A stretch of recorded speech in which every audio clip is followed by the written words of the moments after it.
வணக்கத்துடன் pepper and salt news என்கின்ற இந்த வலையொலியில் உங்களை சந்திப்பதில் நான் மகிழ்ச்சி அடைகின்றேன். எங்களுடைய வலையொலிக்கு நீங்கள் கொடுத்து கொண்டிருக்கக்கூடிய ஆதரவுக்கு நன்றி. நிறைய நண்பர்கள் கருத்துக்களை அனுப்பி கொண்டிருக்கின்றார்கள். குறிப்பாக வைத்தியர் அர்ஜுனாவை மையப்படுத்தி அவருடைய வழக்கு, அவர் சார்ந்த விடயங்களை முன்னிலைப்படுத்தி நீங்கள் பல செய்திகளை தொகுத்து வழங்கி கொண்டிருக்கின்றீர்கள். சிறப்பாக உங்களுடைய பணிகள் இருக்கிறது, அதை தொடருங்கள் என்ற செய்தியை பலர் எடுத்து வைத்திருக்கின்றார்கள். அது உண்மையிலே ஒரு ஊக்க சக்தியாக இருக்கின்றது. காரணம், பெப்பர் அண்ட் சால்ட் என்கின்ற இந்த நியூஸ் என்கின்ற இந்த வலையொலியை ஆரம்பித்த பொழுது வைத்தியர் அர்ஜுனாவை மையப்படுத்திய காணொளிகளை நாம் பெருவாரியாக வெளியிட்டு கொண்டிருந்தோம். நிறைய நண்பர்கள் நமக்கு ஆதரவுகளை கொடுத்து கொண்டிருந்தார்கள். ஆனால் அதன் பின்பு பல காணொளிகளை நாம் பதிவு செய்திருந்தோம். அந்த காணொளிகளுக்கு ஒரு போதிய வரவேற்பு இல்லை என்பதை நாம் பார்க்க வேண்டியது இருக்கின்றது. எனவே தற்பொழுது வைத்தியர் சார்ந்த சில விடயங்களை நாம் தேர்ந்தெடுத்து பதிவு செய்திருக்கிறோம். அப்படித்தான் வைத்தியருடைய வழக்கு, அந்த வழக்கில் கௌசல்யா அவர்கள் ஏன் கலந்து கொள்ளவில்லை, வைத்தியர் அர்ஜுனாவுடைய அடுத்த நகர்வுகள் என்ன போன்ற பல விடயங்களை குறித்த செய்திகள் பரவலாகவே நாம் பேசிக்கொண்டு இருக்கின்றோம்.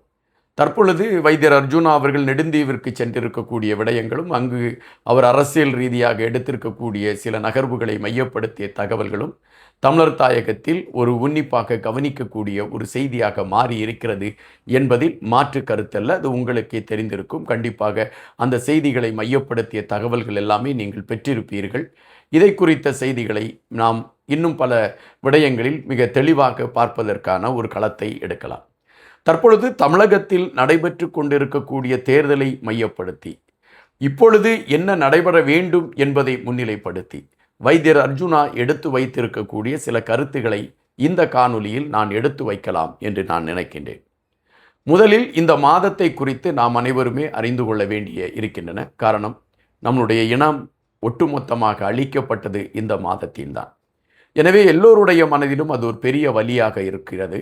அது எத்தனை யுகம் அழிந்தாலும் அந்த வலியானது மாறாது. எப்படி கடல் கோளினால் குமரிக்கண்டம் அழிந்து விட்டது என்கின்ற செய்தி வரலாறு கடந்தும் இன்று வரை பேசப்பட்டு கொண்டிருக்கிறதோ, அதுபோன்று நம்மளுடைய குட்டித்தீவில் நடந்த அந்த பெரிய அழிவு நம்முடைய காலம் கடந்தும் அது ஒரு வடுவாக மனதில் பதிவாகி கொண்டுதான் இருக்கும் என்பதைத்தான் நாம் இங்கு பதிவு செய்ய வேண்டியதாக இருக்கின்றது.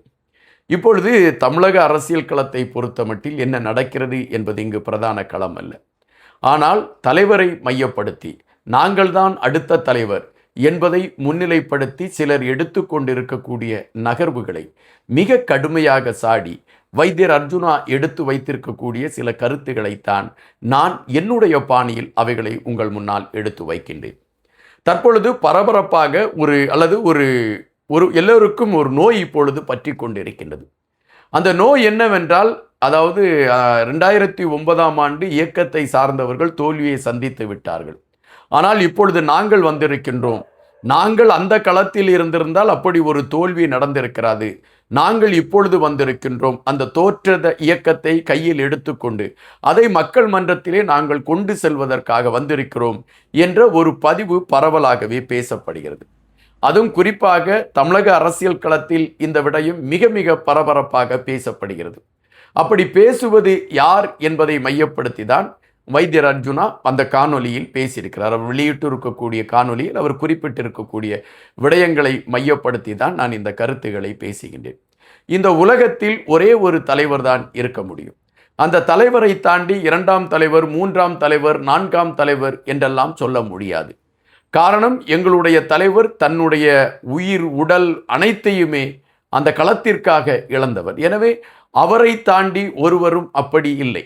ஆனால் இப்பொழுது நான் தான் 2ஆம் தலைவர் என்று மார்பு தட்டி கொண்டு இருக்கக்கூடியவர்கள் அப்படிப்பட்டவர்களாக வாழ்ந்திருக்கிறார்களா என்றால் இல்லை. அவர்கள் சுகபோகமான வாழ்க்கை, அவர்களுக்கு தேவையான பொருட்களையும் பணங்களையும் இந்த தலைவருடைய பெயரை சொல்லி ஆங்காங்கே இருந்து பெற்றுக்கொண்டு அவர்கள் மிக சிறப்பான ஒரு வாழ்க்கையை வாழ்ந்து கொண்டு இருக்கக்கூடிய களங்கள் தான் ஏற்பட்டிருக்கின்றன. அப்படிப்பட்டவர்கள் எப்படி எங்கள் தலைவருக்கு அடுத்தது நான் தான் தலைவர் என்று சொல்ல முடியும் என்ற கேள்வியை வைத்தியர் அர்ஜுனா எழுப்பியிருக்கிறார். அதுபோல கடைசி நிமிடத்தில் இங்கிருந்து போய் அரசாங்கத்திடம் சரணடைந்து வெளிநாடுகளுக்கு சென்றவர்கள் ஏதோ அவர்களால் மட்டும்தான் இந்த இனத்திற்கான விடுதலை இருக்கிறது என்பது போல கருத்துக்களை அவர்கள் பதிவு செய்து கொண்டிருக்கின்றார்கள். ஆனால் நாங்கள் அப்படிப்பட்டவர்களை நம்பக்கூடியவர்களாக இல்லை.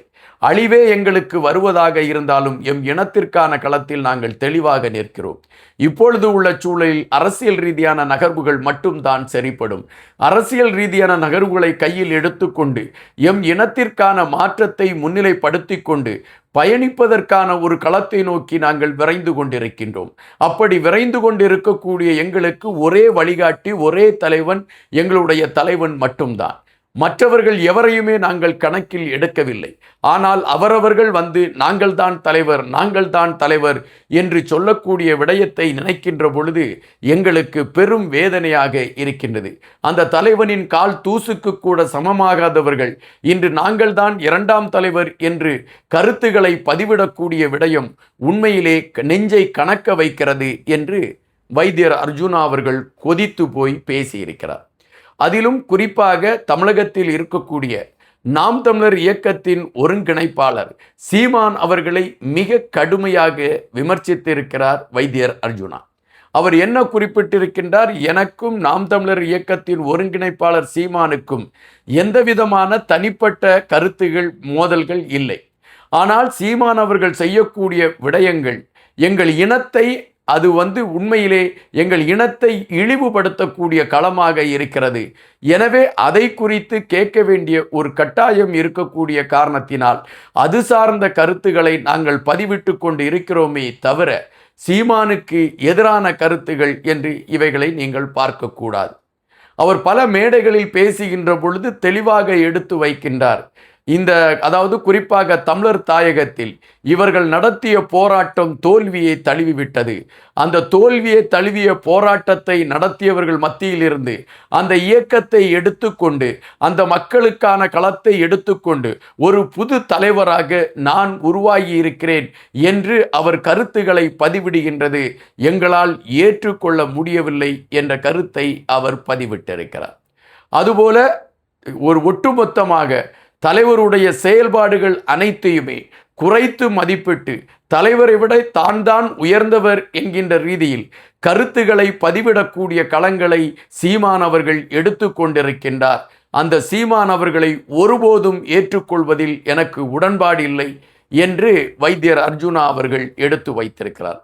தமிழ் சொந்தங்கள் ஒரு சிலர் புலம்பெயர்ந்த தேசங்களில் இருக்கக்கூடியவர்கள் சீமான் அவர்களுடைய உண்மையான முகத்தை தெரியாமல் பணம் கேட்கிறார்கள் என்பதற்காக நிதிகளை வாரி கொடுத்து நாமே நாற்றம் அடிக்கக்கூடிய செயல்களை செய்து கொண்டிருக்கின்றீர்கள். நம்மை அவர்கள் நாரடித்து கொண்டிருக்கின்றார்கள். அவர்களுக்கு நீங்கள் பணம் கொடுத்து ஊக்கம் கொடுத்து கொண்டிருக்கின்றீர்கள். அது எனக்கு ஏற்புடையதல்ல. என்னுடைய சித்தாந்தம் அரசியல் ரீதியான நகர்வுகளை எடுத்துக்கொண்டு இந்த மண்ணுக்கான ஒரு மீட்பை, இந்த மக்களுக்கான ஒரு மீட்பை கொண்டு வர வேண்டும், அதுவும் எங்களுடைய தலைவன் வழியில் என்று வைத்தியர் அர்ஜுனா கொதித்து போய் பேசியிருக்கிறார். இதனை மையப்படுத்திய செய்திகளை கேட்கின்ற பொழுது உண்மையிலே இப்பொழுது உள்ள அரசியல் களம் ஒரு வியாபார சந்தையை நோக்கி நகர்ந்து கொண்டிருக்கிறது என்பதாகத்தான் நம்மாலும் உணர முடிகின்றது. வைத்தியர் சொல்லக்கூடிய பல விடயங்களில் நியாயம் இருக்கிறது என்பதுதான் நிஜம். நன்றியுடன் இன்பா.